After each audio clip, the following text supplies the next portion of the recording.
The limited strike will likely shape the future of the union and America's homegrown auto industry. In recent years, unions have had a lot of success. KTVU's Tom Vakar joins us live from the newsroom with a look at unions and unionization. Tom. There's really a lot more on the table than just paper. What's going on now will actually help define the next level of what the workplace will be. On Friday, President Biden spoke about the Treasury Department's most comprehensive study ever on the overall economic benefits unions provide for their members, non-union workers, and the nation. Unions raise workers' wages, they said, incomes, increase home ownership, increase retirement savings, increase access to critical benefits like sick leave and child care, and reduce inequality, all of which strengthen our economy for all workers. As of last year, there were 14.3 million U.S. members working for private companies or government agencies in the U.S. Now, that's down from 17.7 million 40 years ago. Union members make up only 6% of the private workforce, but 33% of public sector workers.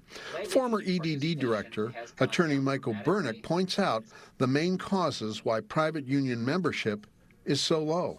Globalization, obviously, and to an extent technology, but I would say these broader forces, more than the political forces, broader economic forces. There have been only slightly more labor actions this year from last year, but here's the huge difference. The number of workers involved, we've seen a sharp uptick between 2022 and 2023 so far.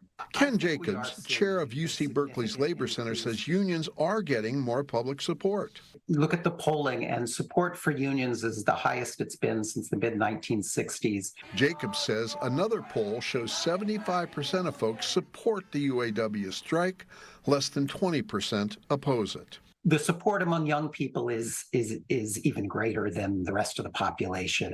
We are seeing a significant increase in workers' interest in unions and engagement in organizing in their workplaces.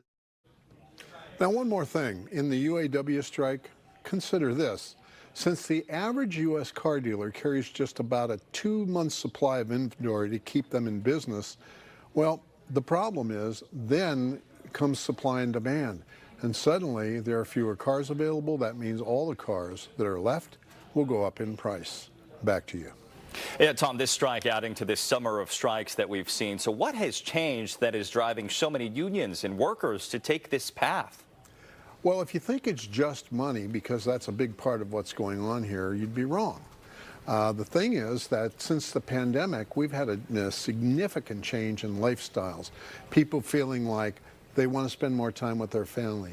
People feeling like they need more time off. People feeling like maybe there's a boss who's making 20, 30 times what I am, and I want a piece of the pie that we gave up on in order to keep the company afloat. Those kinds of change of lifestyle things are one of the things that are going on. The other part of it is the personal insult of a multi-layered system of employment, which is to say 2 or 3 tiers, where one group gets paid all the wages, the highest wages, the highest benefits, and then the newer groups get paid less and less, and in some cases they are, for years, part-time workers that never get any of the real benefits. All of that has come together now, and these UAW people mean to do something about it, and they're big enough and tough enough that they can. Yeah, something we'll continue to watch. Tom Vakar live in our newsroom tonight. Tom, thank you.